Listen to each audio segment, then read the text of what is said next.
Ya, kita mulai. Hari ini kita persiapan untuk ulangan tengah semester Selasa depan. Tanggal berapa? 7 Maret 2023 ya. Sekarang buka halaman 64. Kita membahas soal untuk persiapan UTS. Pertanyaan yang pertama, apa arti penggalan Quran surah Al-Maidah ayat kedua? Wa ta'awwanu 'alal birri wat taqwa. Sebutkan arti dari wa ta'awwanu 'alal birri wat taqwa. Coba saudara kita siapa? Rizka. Coba. Dan menolonglah kamu dalam mengajarkan kebajikan dan takwa. Ya, betul ya. Artinya wa ta'awwanu 'alal birri wat taqwa. Artinya adalah dan tolong menolonglah kamu dalam kebajikan dan takwa. Apa arti takwa? Mengerjakan perintah Allah dan menjauhi semua larangan Allah Ta'ala. Bagus. Yang kedua, apa arti penggalan Quran surah Al-Maidah ayat kedua yang berbunyi wala ta'awanu 'alal ismi wal udwan? Apa artinya? Coba Fitri. Dan jangan tolong menolong dalam berbuat dosa dan permusuhan. Iya. Yang kedua ini adalah perlawanan yang soal yang nomor satu tadi. Wala ta'awanu 'alal ismi wal udwan, dan janganlah kamu tolong menolong dalam perbuatan dosa dan bermusuhan. Artinya dosa, perbuatan apa yang dosa? Membantah orang tua, maling, mencuri, apalagi bohong. Ya, itu perbuatan. Ya, perbuatan yang berdosa. Kalian sudah dewasa, kalian bisa membedakan antara perbuatan yang dosa dan perbuatan yang pahala. Perbuatan dosa dan pahala, atau perbuatan baik dan perbuatan buruk. Sekarang soal yang ketiga. Ya, betul, ketiga. Sebutkan satu contoh perbuatan dosa yang harus kita hindari. Yang sekarang cowok ya, siapa? Bohong. Ya, Mirza bohong. Maling duit. Ya, maling duit orang tua. Apalagi Orang tua. membentak orang tua. Ya, bohong, membentak orang tua, ataupun membantah perkataan orang tua. Semua harus kita hindari. Itu perbuatan yang di rumah. Kalau perbuatan di sekolah, melawan guru, tidak mengerjakan apa yang ditugaskan oleh guru. Ya, soal yang keempat, sebutkan satu contoh perbuatan baik yang harus kita lakukan di rumah. Perbuatan baik sekarang, perbuatan baik. Ayo, Aulia, ayo. Apa? Perbuatan baik yang ada di rumah. Apa perbuatan baik? Menolong orang tua, menghormati. Ya, menolong orang tua atau menghormati orang tua. Menolong artinya kita membantu pekerjaan yang ada di rumah. Tidak perlu diperintahkan, kalian sudah dewasa. Misalnya di rumah kotor, kita harus menyapu. Di dapur banyak piring kotor, kita harus mencuci. Hari Minggu kalian tidak ada kerjaan, membantu orang tua untuk menyuci. Ya, sekarang nomor 5. Dalam Quran surah Al-Maidah jelaskan bahwa yang beriman tidak boleh mengganggu hewan korban. Sebutkan nama binatang yang digunakan untuk korban di Indonesia. Siapa ya? Kambing dan sapi. Kambing dan sapi. Ya, hewan itu berkaki 4. Yang bisa dikorbankan berkaki 4.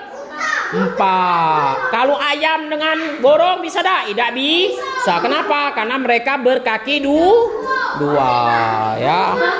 Berkaki 4. Kambing, sapi, ya di Indonesia ada unta, tidak ada ya. Sapi, kerbau. Ya. Pertanyaan nomor 6. Tuliskan lafal Quran surah Al-Maidah ayat 2 dan 3. Ada di halaman? Ada di halaman? Ada di halaman berapa itu? 59 56 56 ya.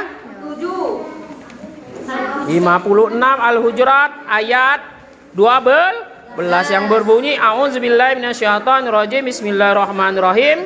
Ya ayyuhallazina amanu tanibu katsiran minaz-zanni inna ba'daz-zanni ismun wala tajassasu wala yaghtab ba'dukum ba'da ayyuhibbu ahadukum ayyakula lahman ahihi maitan fakarihtumu wattaqullaha innallaha tawwabur rahim. Apa artinya? Wahai orang beriman, jauhilah banyak hal dari prasangka.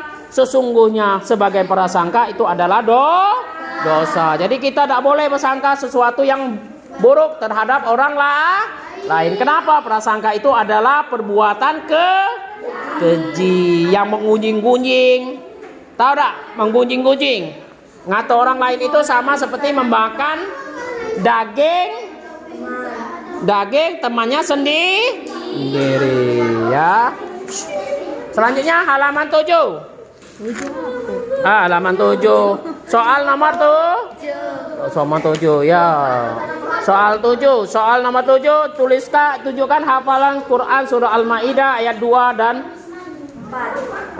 2 dan 3. Surah Al-Maidah 2 dan 3 halaman berapa? 2 dan 3. 2 dan 3 halaman 5 sama 5. Al-Maidah di sini ada halaman 59. Wa ta'awanu 'alal birri wa taqwa wa la ta'awanu 'alal ismi 2. Yang kita tadi soal yang nomor berapa tadi? Soal 1 dan 2. Dan tolong menolonglah kamu dalam kebaikan dan takwa dan jangan tolong menolong dalam keburukan. Selanjutnya kita pelajaran yang sekarang pelajaran ke-7 tentang kodo dan koda. Sekarang kita sama-sama menjawab soal ya, soal pelajaran ke-7 tentang kodo dan koda. Buka halaman 73. Soal pertama, jelaskan pengertian kodo. Siapa bisa? Jelaskan pengertian kodo. Ya, Sarah Menada. Kodo adalah keputusan atau ketetapan Allah Subhanahu wa taala terhadap makhluknya yang tidak dapat diubah. Ya. Kodo adalah ketetapan atau keputusan Allah. Ya, Allah Ta'ala pada makhluknya yang tidak bisa diubah. Ya, sekarang soal kedua, sebutkan contoh kodo. Siapa yang bisa sebutkan 2 contoh kodo? Ya. Matahari terbit dari timur dan tenggelam dari barat. Bumi serta planet berputar sesuai porosnya. Ya, betul. Bumi apa? Matahari terbitnya ke timur, ke barat. Kalau ke barat, kiamat. Ya, sudah tuh. Kedua,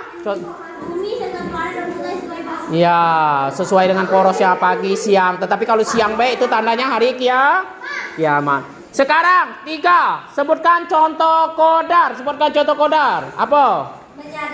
Menjadi pintar dan menjadi juara kelas karena belajar dan berdoa. Menjadi juara lomba pidato atau juara lomba cermat karena gigih berlatih. Iya.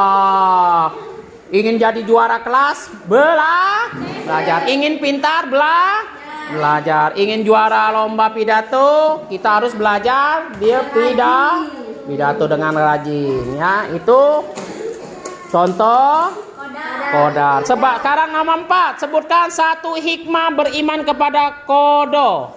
Ya, Desta. Datang ke sekolah atau kegiatan lainnya tepat waktu. Ya, datang ke sekolah dengan tepat waktu. Ya, tepat waktu. Karena sesuatu itu sesuai dengan ketetapan.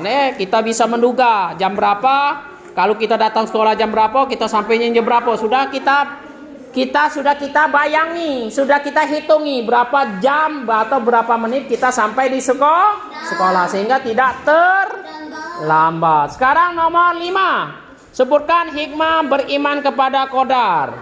Apa, Farel? Ya. Ya, menyadari apa, Farel? Menyadari bahwa semua cita-cita yang diinginkan harus diusahakan. Ya, cita-cita harus usaha. Karena manusia itu kata Allah Ta'ala apa?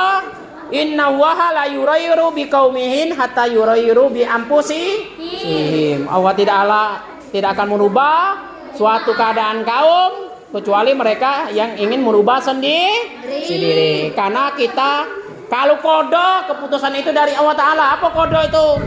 Lahir dan mati atau meninggal. Sedangkan kalau di kodar manusia hidup itu keputusan manusia. Nah, ada nyanyian. Kamu pilih yang mana? Atau neraka? Itu nyanyian Fitri itu yang di YouTube ya. Terkenal ya. Ya, Ipin Upin sama Susumya itu ya. Sekarang selanjutnya yang bagian B. Ya, sekarang giliran laki-laki. Tadi perempuan semua, ini giliran laki-laki. Karena Pak laki-laki harus menang laki-laki. 1. Lahir sebagai laki-laki atau perempuan termasuk dalam kodo. Ya. Kodo karena laki-laki dan perempuan itu sudah ketetapan Allah Ta'ala. Ada laki-laki, ada perempuan. Pacar mana yang banci itu? Banci itu ada yang penyakit, ada memang buat. Yang jelasnya ya, dalam Islam itu tidak diterima kalau memang mereka buat. Tetapi kalau penyakit memang dua kelaminan itu memang takdir Allah Ta'ala. Tetapi kalau mereka ditakdirkan laki-laki pengen jadi perempuan itu melawan takdir Allah Ta'ala. Selanjutnya soal 2 halaman 2. Soal nomor 2, dalam suatu pertandingan olahraga seorang harus siap menang dan menerima kekalahan. Ya, dalam pertandingan itu biasa menang dan kalah itu biasa. Seperti kita kemarin pertandingan pun kita sudah cermat ya. Ada kalah menang. Karena kita baru juga, ya kita harus menerima kekalahan kita. Karena banyak orang yang ikut bertanding itu termasuk Pak. Dulu ikut bertanding ceramah Pak kalah terus. Kalah. Kenapa? Saingannya memang orang-orang hebat. Sekali Pak menang, juara 3 Pak bangga. Walaupun juara 3 Pak bangga. Ya. Karena lama-lama kita mengikut latihan, lama-lama pasti kita akan menang. Oke. Selanjutnya. Nomor 3. Berusaha menjadi juara kelas. Termasuk Kodar. Berusaha itu kodar. Kalau nama berusaha itu kodar. Al insanu bitakdiri wa wahu bitakdir. Manusia hanya sebatas usaha, yang menentukan hanya Allah Ta'ala. Selanjutnya nomor 4. Berusaha menjadi orang sukses termasuk dalam kodar. Berusaha menjadi orang sukses. Kalau kalian pengen pinter, ingin kaya, ingin cerdas, menjadi orang yang sukses, kalian harus usaha. Banyak di YouTube apa di mana tuh? Banyak orang miskin menjadi kaya. Banyak orang kaya menjadi kaya. Banyak orang yang susah menjadi kaya. Yang belum ada adalah orang malas yang kaya. Orang yang malas yang pintar. Tidak kata orang malas. Jadi kalian harus rajin untuk melakukan sesuatu.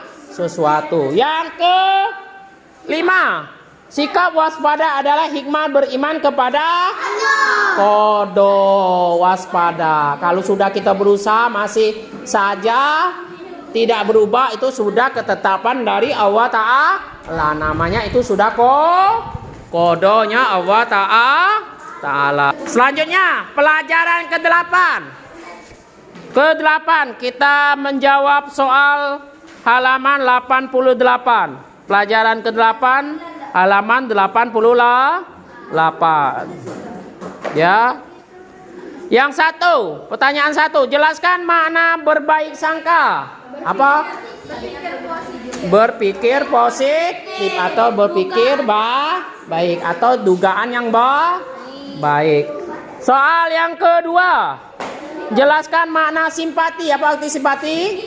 Simpati adalah ikut merasakan orang lain sehingga mampu merasakan apa yang dialami. Ya. Yang dirasakan orang lain. Ya, merasakan apa yang dirasakan oleh orang lain. Sekarang soal nomor 3. Jelaskan makna toleran. Siapa? Toleran apa? Toleransi adalah sikap saling Ayo. menghormati. Toleran apa?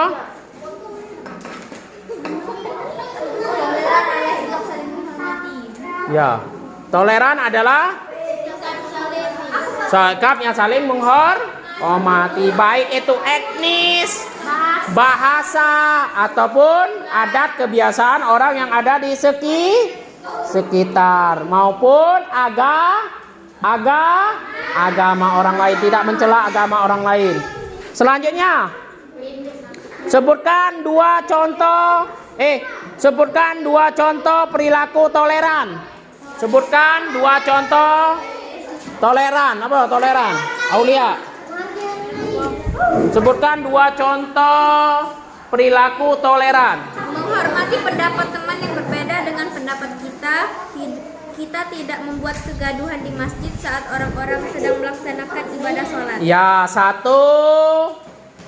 Ya, mengikuti atau menerima pendapat orang lain. Kedua, yaitu tidak membuat kegaduhan di dalam masjid. Soal yang kelima, sebutkan 2 contoh perilaku hidup rukun. Apa hidup rukun? Akan berbicara atau melakukan kegiatan harus diperhitungkan baik dan buruknya. Ya. Menghargai orang lain. Ya, setiap kita bicara itu kita perhitung apakah perkataan atau pembicaraan kita itu menyinggung teman atau tidak. Lalu kita tidak melakukan sesuatu yang membuat orang lain tersinggung atau membuat kegaduhan di masyarakat. Soal nomor ke-6. Sebutkan 2 contoh perilaku hormat dan patuh kepada orang tua dan guru. Siapa? Hormat dan patuh kepada orang tua. Apa? Tidak membantah orang tua. Sudah tuh? Tidak membantah perkataan guru. Memberi salam kepada guru. Menghormati guru. Selanjutnya, yang bagian B. Bagian B 1. Sebelum berbuat sesuatu, Burhan memikirkan akibat perilaku yang ditimbulkannya. Yang kedua, janganlah berbuat kegaduhan masjid ketika orang sedang sholat. Soal ketiga, janganlah memasang sesuatu atau petasan yang dapat mengganggu orang di sekitar kita. Nomor 4, usnuzan atau berbaik sangka. Sangka adalah perbuatan baik. Nomor 5, toleransi kita dilakukan di mana saja. Nomor 6, dipatuhi. Nasihat orang tua dan guru harus kita patuhi. Sekarang pelajaran ke-9.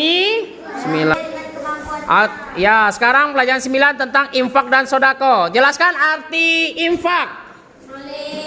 Apa arti infak? Jelaskan arti infak atau mengeluarkan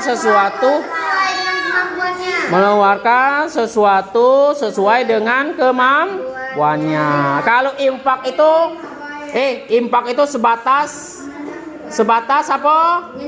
Materi. Sedang kalau sedekah itu boleh materi, boleh jasa. Jasa itu tenaga, ya.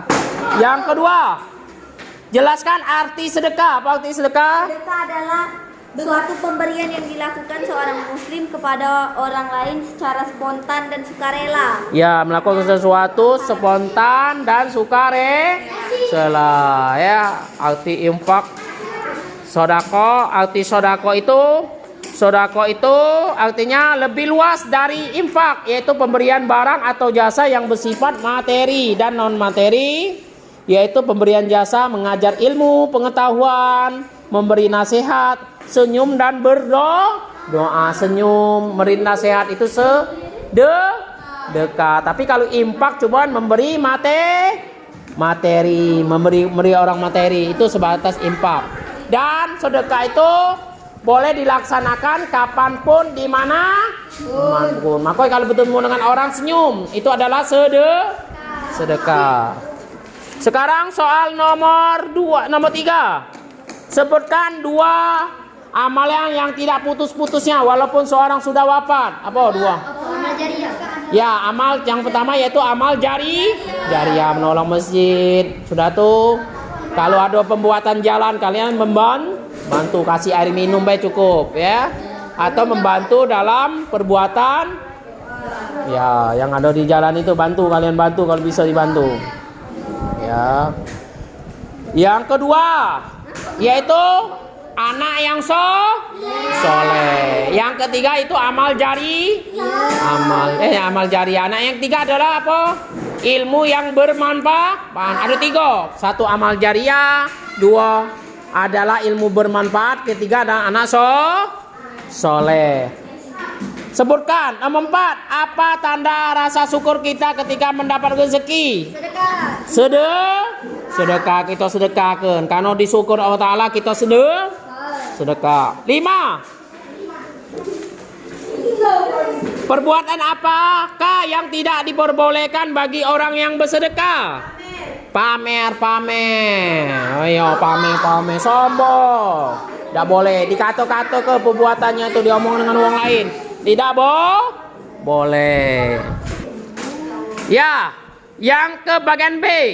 Memberi sesuatu barang kepada orang lain dengan sukarela dan tanpa dibatasi oleh waktu dan jumlah disebut dengan sedekah. Nomor 2. Kita bersedekah sesuai dengan kemampuan. Nomor 3. Bersedekah harus dilakukan dengan hati bersih. Nomor 4. Berimpak dan bersedekah adalah sebagai bukti rasa syukur kita kepada Allah Ta'ala. Murni menyebut-nyebut sedekah yang sudah dikeluarkan. Tindakan murni tergolong orang riya, sombong. Riya atau sombong. Nomor 6. Hukum mengeluarkan infak atau sedekah adalah sunnah ya. Allah Ta'ala akan menambahkan rezeki orang yang berimpak dan bersedekah. 8. Bersedekah merupakan salah satu cara mendekatkan diri kepada Allah Ta'ala. Orang yang berimpak dan sedekah akan terhindar dari mara bahaya atau musibah.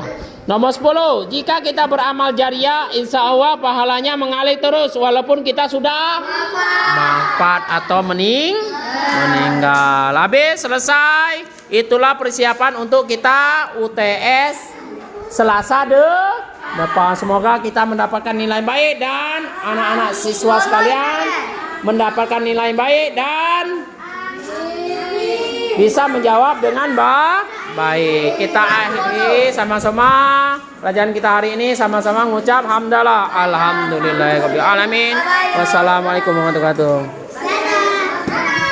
Dadah.